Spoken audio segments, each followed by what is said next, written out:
we are all sharing, and I say we because I was part of the problem as well. We all share in the hypocrisy of this gotcha culture. Attorney and political operative Lanny Davis today on Now I've Heard Everything. I'm Bill Thompson.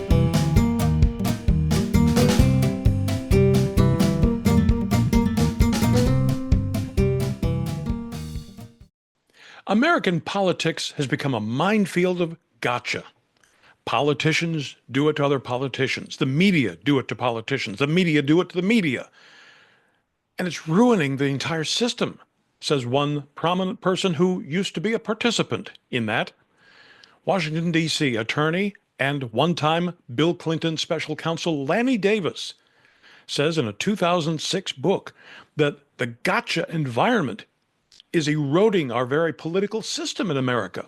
He called his 2006 book Scandal: How Gotcha Politics is Destroying America. He and I sat down for a conversation about that book in his Washington office, his K Street office, in the fall of 2006. In just a moment, our conversation. No, Sherman, this isn't the Wayback Machine, but it is a look back at an interview from the 30-year archive of national radio personality Bill Thompson. Enjoy.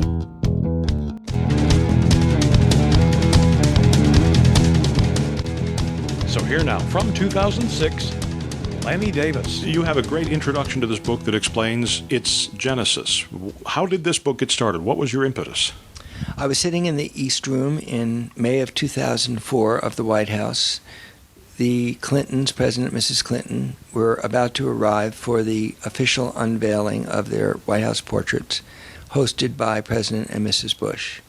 And when the Clintons and the Bushes came in the room, it was a magical moment to see former President and the First Lady and the current President and the First Lady together. And despite some hostility in the room from us Clintonistas, President Bush was gracious and received a warm applause. Then President Clinton said something that inspired me to write the book. He thanked President Bush for his graciousness.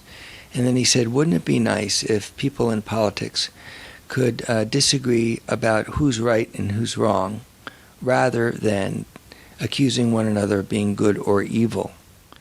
And at that point, the entire audience stood on their feet and applauded. And President Bush pointed at President Clinton as an affirmation, and President Clinton pointed back. And I thought to myself, since I know both of these men from college and law school years, I'm sort of one who spans the 60s and the years at Yale, that this was an unusual moment, that why can't the American people appreciate that we don't have to try to destroy each other in politics. We can disagree and debate the issues without the politics of personal destruction. And I decided to write a history of how we got to this destructive era in our history, and maybe in my last section of the book I suggest some ways to turn this around. Well, as you point out in your book, early on in your book, this is not a 21st century phenomenon in and of itself. I mean, there's always been, going back to our founding fathers' days, attempts to smear the other candidate, to take him down. What makes this era different? Well, first of all, I had a lot of fun writing the first chapter about Alexander Hamilton's affair with Maria Reynolds, outed by none other than Thomas Jefferson's agents. And then he, of course, preempted the bad news story by writing a 50,000-word confession in a local newspaper in which he ultimately said, I'd rather be privately immoral than publicly corrupt. And that was a very fun chapter to write. And thanks to Ron Chernow and his great biography of Hamilton for that story. But what makes things really different is the degree of destructive power of the scandal machine that's existed in American politics for a long time. And that power was really enhanced by several factors that all came together in the Bill Clinton years, but did begin during the Republican administrations of Ronald Reagan and George H.W. Bush. First of all, the Internet and 24/7 news channels didn't exist in the Hamilton era. The 24-hour news cycle, the ability for misinformation to be Googled and spread in the echo chamber of the Internet in seconds around the globe, is one very important difference.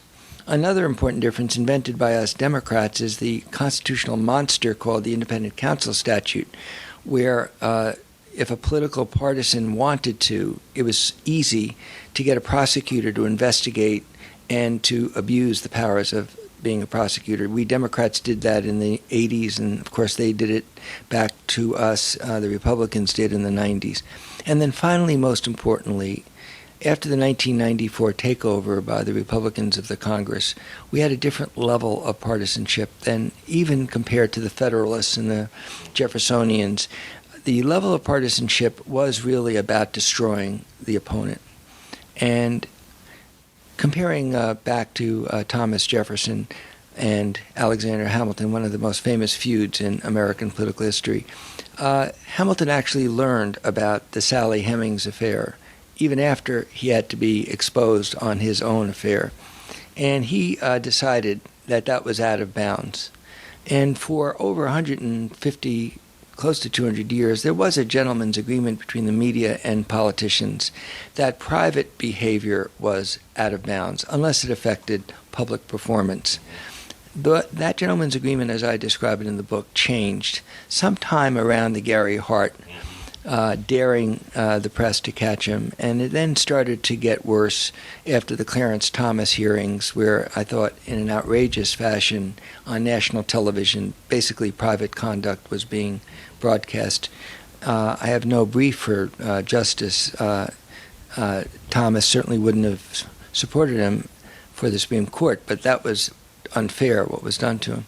And then the Bill Clinton episode, I think, led us into a place that is very, very bad, that private behavior became such a major national political issue. And I'm hoping that we're over that and that the 21st century is going to be different. But I'm sorry to say that the kind of venom and hatred that I hear about President Bush, with whom I disagree on almost everything, does remind me of the sensation that I experienced when I was in the Clinton White House and was on the receiving end of that vitriol and hatred. You make the point in your book that depending on which party is in power at the moment, either such vitriol is a hateful thing or it's just politics as usual, or when it's happening to you, it's a terrible disaster for the country, but when it's happening to the other guy, the heat is... It really does depend on your point of view, doesn't it? Yes, and that's an essential thesis of my book, which is the double standard, and my favorite chapter is chapter 10, entitled The Hypocrisies of the Left and the Right. The use of a double standard, for example, conservatives talk about balanced budgets and fiscal responsibility, yet we see profligate spending on earmarks and bridges to nowhere. Democrats talk about democracy with a small d and tolerance. Yet in the 1992 Democratic Convention that nominated Bill Clinton, we Democrats, we liberals, we civil libertarians would not allow the governor of Pennsylvania to speak from the podium because he was pro-life rather than pro-choice. So the total double standard where it's okay to be tolerant and for free speech as long as you agree with us is what we Democrats have suffered from over the years. And of course the Republican hypocrisies that we see of their intolerance on cultural matters and the religious right in particular shows me that we are all sharing, and I say we because I was part of the problem as well, we all share in the hypocrisy of this gotcha culture. And we need to, all of us, find a way out of it and turn the country in a different direction. After this short break, Lanny Davis gets deeper into the role the media play in gotcha politics. Are you finding this interview engaging? Curious about the book we're discussing? Simply click the link in our show notes or visit our website, heardeverything.com, to get your copy. When you shop through our affiliate links, you're not only enjoying great content, but also supporting this podcast. Thank you for your support. Now back to my 2006 conversation with Lanny Davis.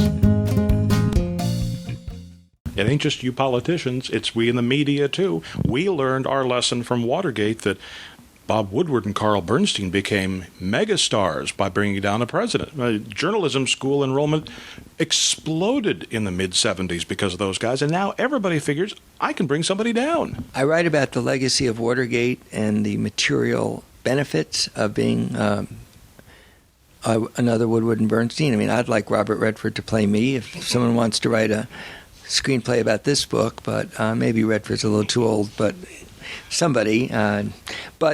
Yes, the culture of investigative journalism, which I think Woodward and Bernstein, two of the best journalists I've ever met, and I'm fortunate that I know both of them, did set a high standard.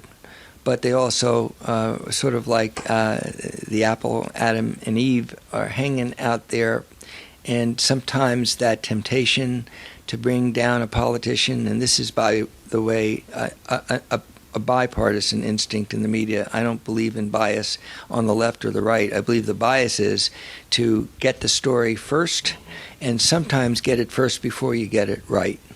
And that is one of the unfortunate legacies of the great success of Woodward and Bernstein. And I think that honest and objective journalists, certainly those that I work with at the White House, admitted that the competitive pressures sometimes caused them to make bad journalistic judgments. And now bloggers consider themselves journalists, and the pressure's now on everybody to do it even faster.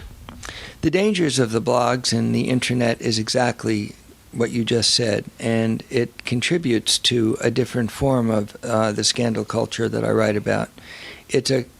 Unfortunately, the internet never gets erased. There is no delete button. Once you're on the internet, Google will echo the misinformation forever. And for that reason, we have to take the good part of the blogs and protect it, which is free expression, participatory democracy.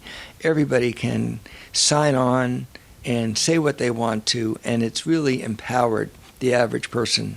And that's a great thing about blogging and the internet.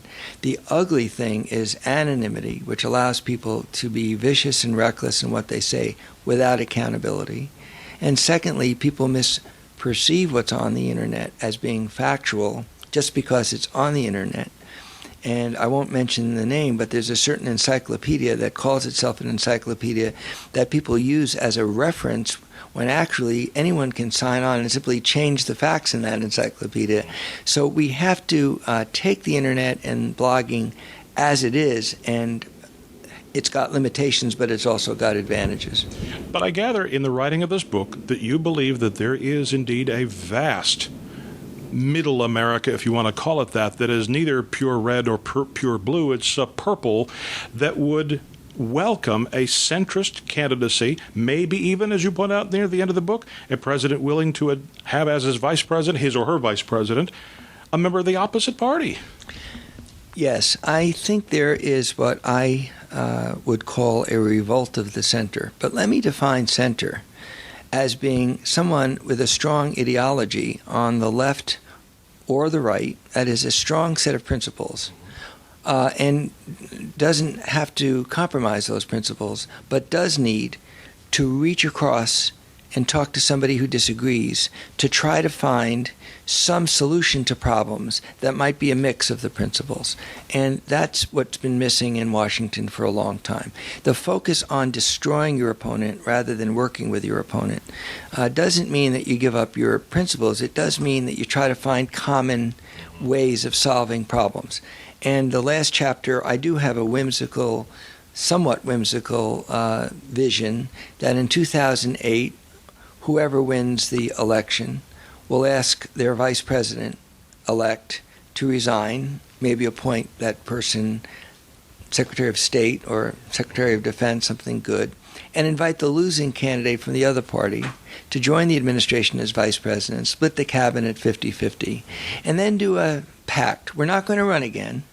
We're going to spend the next 4 years working with Congress to actually, I know this is going to be a shock to your listeners, solve problems, not try to win partisan contests. So that's a whimsical vision at the end of the book. And once I thought about it, I actually went out and looked for other people who might have thought about it. And I found a little red book with a red cover written by Theodore Sorensen.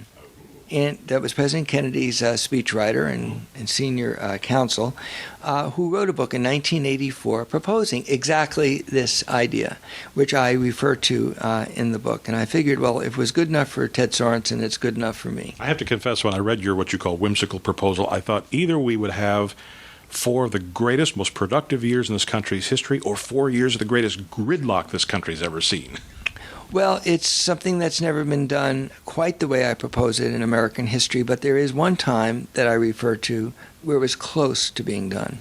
Abraham Lincoln had a Republican vice president named Hannibal Hamlin from Maine, and in 1864, it was highly questionable whether he was going to get reelected. The Civil War wasn't going very well, and so he reached across the aisle and he asked a Tennessee Democrat who had supported his opponent in 1860 and quite disliked Democrat by the radical Republicans on the Lincoln side of the aisle to be his vice president. His name was Andrew Johnson. And there was a semi-revolt in the then liberal Republican Party against, why are you doing that? Why are you kicking off a Republican and putting this enemy of ours on your ticket? And he and Andrew Johnson both saw that this was a moment in American history where we needed a combination, a coalition government. And I think this may be post 9/11, with the hyper-partisanship that has stalemated and stagnated our government. This may be the magical moment where it might be worth trying it again. Lanny Davis is 79 now. Now you can get your copy of Scandal by Lanny Davis by tapping the link in our show notes, by clicking the link in the description below if you're listening to this on YouTube, or by going to our website, heardeverything.com. We may earn an Amazon commission if you make a purchase. HeardEverything.com is where you can also find my 2006 interview with former Ohio Congressman and one-time presidential candidate John Kasich. Sports, politics, business, religion, the pop culture, it's everywhere, this battle. One group of people who've decided I'd rather cash in, even if it costs me who I am, versus those people who say I'm not going to. And my 2003 conversation with the former governor of New York, Andrew Cuomo. One side attacks the other, you have to respond, you have to counter with a worse attack. It happens to be correct tactically in a campaign. I think it stops when the American people demand that it stops. And of course, we post new episodes of Now I've Heard Everything right here every Monday, Wednesday, and Friday, and you can find us everywhere you find podcasts. And thank you so much for listening. Next time on Now I've Heard Everything, the true and harrowing story told by a woman who escaped Nazi persecution and possible death in World War II by hiding her Jewish identity until she could hide it no more from the man she was about to marry, a Nazi officer. My 1999 conversation with the author of The Nazi Officer's Wife, Edith Hahn-Behr. I was 3 years wanted by the Gestapo. The next generation of the youngsters, they have no idea what it was from the life from day to day, and how horrible and how terrible. That's next time on Now I've Heard Everything. I'm Bill Thompson.